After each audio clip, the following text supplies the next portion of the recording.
حضور علیہ الصلاۃ و تسلیم کا چہرہ مبارک اللہ رب العزت نے قرآن مقدس میں اس کو 14ویں کے چاند کے ساتھ تشبیہ عطا فرمائی ہے۔ والضحیٰ، اے محبوب، آپ کے چمکتے ہوئے چہرے کی قسم، یعنی میرے محبوب کا وہ چہرہ ہے جس چہرے کی قسمیں میرا رب قرآن میں کھاتا ہے۔ اور حضور علیہ الصلاۃ و تسلیم کے چہرہ انور سے متعلق حضرت جابر رضی اللہ تعالی عنہ فرماتے ہیں کہ ایک دن حضور سرخ رنگ کی دھاری دار چادر پہنے ہوئے تشریف فرما تھے۔ رات کا وقت تھا، 14ویں کا چاند بھی عروج پہ تھا اور حضور بھی جلوہ فراز تھے۔ حضرت جابر کہتے ہیں کبھی میں چاند کی جانب دیکھتا اور کبھی چہرہ مصطفیٰ کی جانب دیکھتا۔ کہتے میں کبھی ادھر دیکھتا کبھی ادھر دیکھتا، بار بار یہ عمل کر رہا تھا۔ پھر تھک ہار کے میرے دل نے یہ فیصلہ کیا کہ وہ بھی چاند بڑا حسین ہے، لیکن میرے محبوب کا جو چہرہ ہے یہ اس چاند سے بھی زیادہ خوبصورت ہے۔ حضرت جابر نے حضور علیہ الصلاۃ و تسلیم کے چہرہ انور کو 14ویں کے چاند سے بھی زیادہ حسین قرار دیا۔ حضرت اماں جی عائشہ صدیقہ رضی اللہ تعالی عنہا فرماتی ہیں کہ قسم اس خدا کی جس کے قبضہ قدرت میں میری جان ہے، جب بھی کوئی آتا اور حضور کے چہرے کو دیکھتا تو وہ برملا اس چیز کا اظہار کرتا کہ آپ کا چہرہ 14ویں کے چاند سے بھی زیادہ خوبصورت ہے۔ یعنی کوئی بھی آ کر حضور کی تعریف حسن کی کیے بغیر نہ رہ سکتا۔ یہ انداز تھا لوگوں کا، جو بھی حضور کا چہرہ دیکھ لیتا وہ حضور علیہ الصلاۃ و تسلیم کے حسن کے گن گاتا۔ حضرت عائشہ صدیقہ رضی اللہ تعالی عنہا فرماتی ہیں کہ حضور علیہ الصلاۃ و تسلیم بیٹھے ہوئے اپنے نالین مبارک کو سی رہے تھے اور میں پاس بیٹھی چرخہ کاٹ رہی تھی۔ دوپہر کا وقت تھا تو میں نے دیکھا حضور علیہ الصلاۃ و تسلیم کے پیشانی پر پسینے کے قطرے تھے۔ وہ قطرے کیا تھے؟ اماں جی عائشہ کہتی ہیں جب میں ان قطروں کی جانب دیکھتی تو ان سے نور نکل رہا تھا، اور ایسا نور تھا یوں محسوس ہوتا تھا جیسے ستارے اپنی پوری آب و تاب پہ ہوں۔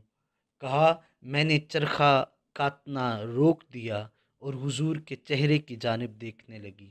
میں نے عرض کی یا رسول اللہ صلی اللہ علیہ وسلم، آپ کا چہرہ تو 14ویں کے چاند سے بھی زیادہ خوبصورت ہے، اور یہ جو پسینہ مبارک کے قطرے ہیں اوپر، یہ تو ستاروں سے بھی زیادہ خوبصورت لگ رہے ہیں۔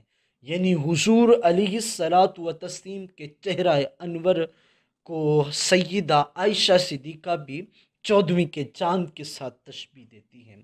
اور امام زرقانی علیہ الرحمہ بڑی خوبصورت بات لکھتے ہیں۔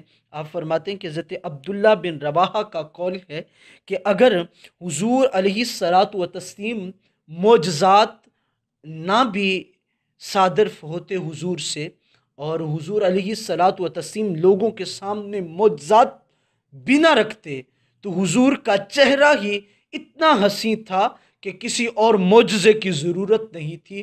جو بھی میرے حضور کا چہرہ دیکھتا تھا وہ اپنے دل کی زبان سے کہتا تھا یہ کسی جھوٹے کا چہرہ نہیں ہو سکتا، یہ سچے کا چہرہ ہے، اتنا سونا چہرہ ہم نے کبھی دیکھا ہی نہیں ہے۔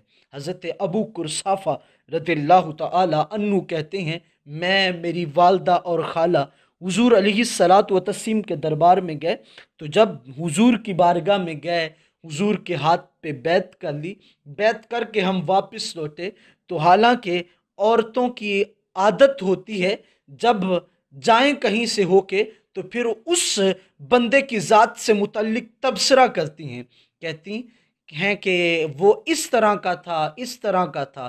کہتے جب گھر ہم پہنچے، میری خالہ اور میری ماں نے اس وقت جو جملے کہے وہ جملے بڑے ہنسی تھے۔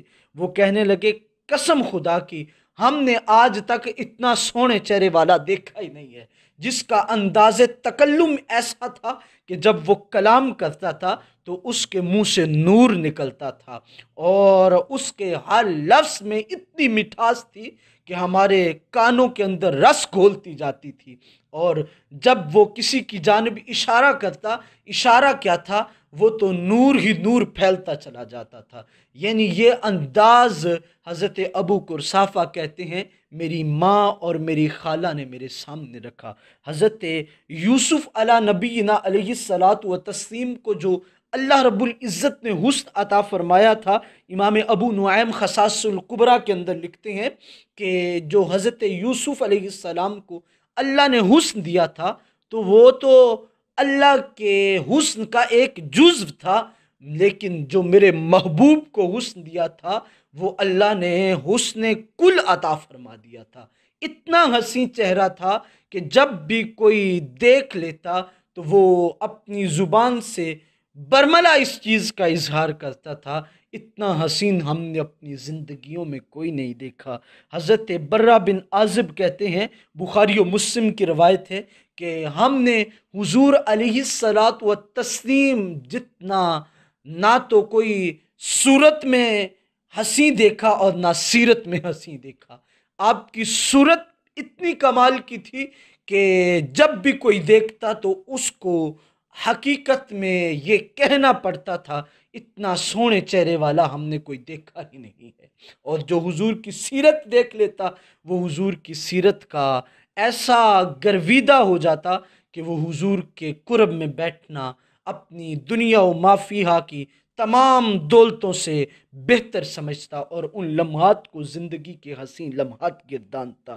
حضرت عائشہ صدیقہ رضی اللہ تعالی عنہا فرماتی ہیں کہ ایک دن میں کپڑا سی رہی تھی، سیتے سیتے میری سوئی گم ہو گئی۔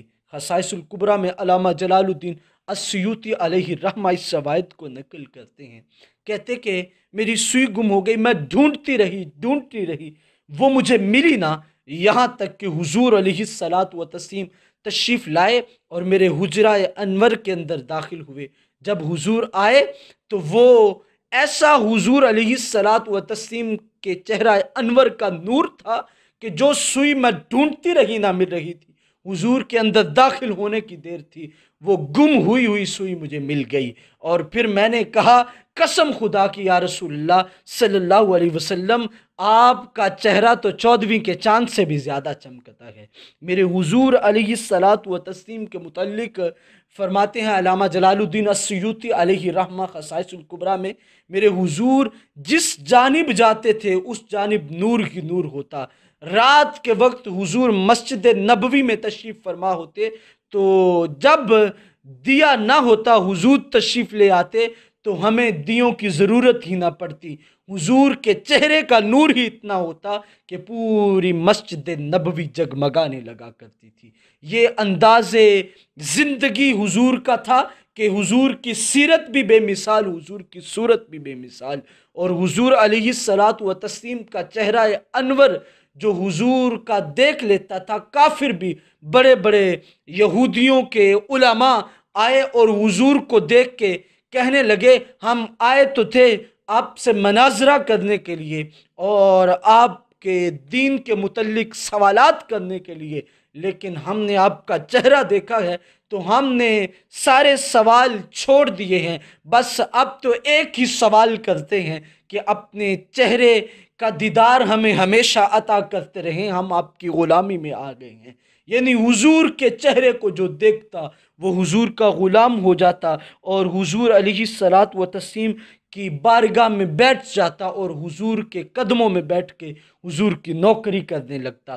یہ ان لوگوں کی داستانیں ہیں جو مخالفت رکھنے والے، جو ایک دوسرے کو اپنے شریکے کی بنیاد پر ایک دوسرے سے لڑانے والے، وہ بھی جب حضور کا چہرہ دیکھتے تو وہ کہتے آج تک ہم نے اپنی زندگیوں کے اندر اتنا حسین چہرے والا کوئی نہیں دیکھا۔ حضرت اماں جی عائشہ صدیقہ رضی اللہ تعالی عنہا میرے حضور علیہ الصلاۃ و تسلیم کے چہرے کے متعلق فرماتی ہیں کہ جب بھی کوئی باہر سے لوگ آتے آ کے بیٹھتے اور حضور کے چہرے کی بات کرتے تو ہر شخص حضور کے چہرے کو 14ویں کے چاند کے ساتھ تشبیہ دیتا۔ میرے آقا کا چہرہ تو اصل قرآن ہے، عاشقوں کی تلاوت پہ لاکھوں سلام۔ اعلیٰ حضرت کہتے ہیں حضور کا چہرہ ایسا ہے جو بالکل اصل قرآن ہے، مثل قرآن بھی نہ کہو، اصل قرآن کہو۔ کیوں؟ میرے حضور کا چہرہ حقیقت میں رب کا قرآن ہے۔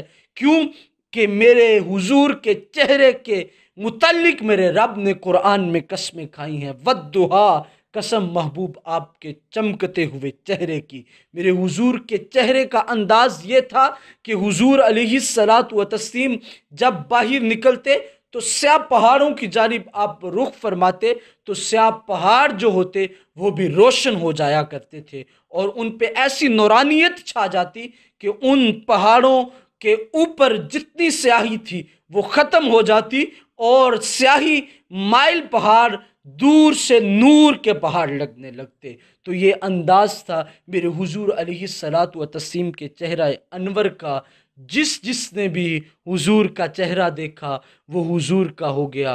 امام زرقانی علیہ رحمہ المواہب کے اندر لکھتے ہیں کہ حضور علیہ الصلاۃ و تسلیم کا چہرہ اتنا حسین تھا، اتنا حسین تھا کہ جب بھی کافر کوئی آتا، حالانکہ بغض و عناد بھی دل میں ہوتا، لیکن جب حضور کا چہرہ دیکھتا تو اس کے دل کی سیاہیاں بھی دور ہو جاتی۔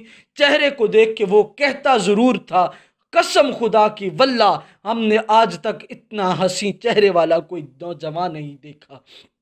میرے حضور علیہ الصلاۃ و تسلیم کے صحابہ، حضور کے ساتھ وابستہ ہونے والے جب حضور کے چہرے کو دیکھتے تو پھر انداز یہ ہوتا ٹک ٹکی باندھ لیتے، کبھی بھی اپنی گردنوں کو نہیں ہلایا کرتے تھے بلکہ حضور کی مجلس میں بیٹھ کے حضور کا چہرہ دیکھتے تھے۔ یار ہم اگر تاریخ اٹھا کے دیکھیں تو حضور علیہ الصلاۃ و تسلیم نے اعلان نبوت 40 سال کی عمر کے اندر فرمایا، اور پھر نماز کا حکم، دیگر عبادات کا حکم، پھر اس کے بعد جب حضور معراج پہ تشریف لے گئے وہ 12 سال کے بعد یہ احکامات نازل ہوتے ہیں۔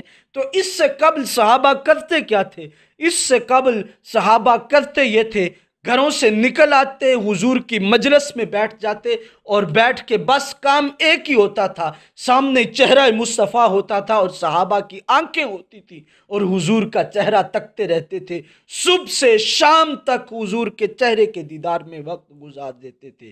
یہی زندگیاں حضور کے صحابہ کی تھیں، وہ اتنا عرصہ حضور کا چہرہ تکتے رہے، اتنا عرصہ حضور کا چہرہ تکتے رہے۔ حضرت یوسف علی نبینا علیہ الصلاۃ و تسلیم کے حسن پہ تو وہ ان عورتوں نے اپنی انگلیاں کاٹ لی تھیں جو مصر کی عورتیں تھیں، لیکن قربان جاؤں حضور کے چہرہ انور پہ جو میرے حضور ہیں، ان کا چہرہ دیکھنے والے صحابہ نے حضور کے چہرے انور کی زیارت کرتے گئے اور اپنے سر قلم کرواتے گئے۔ انہوں نے اپنی جانوں کی بھی پرواہ نہ کی، بس حضور کے نام پہ جانیں قربان کر دیں۔ یہ حضور کے صحابہ نے حضور کے ساتھ محبت کی، حضور کے چہرہ انور کو دیکھا۔ حضور کا چہرہ انور، حضور کا حسن یہ ملیح تھا، جب کوئی دیکھتا تھا تو اس کا جی نہیں بھرتا تھا۔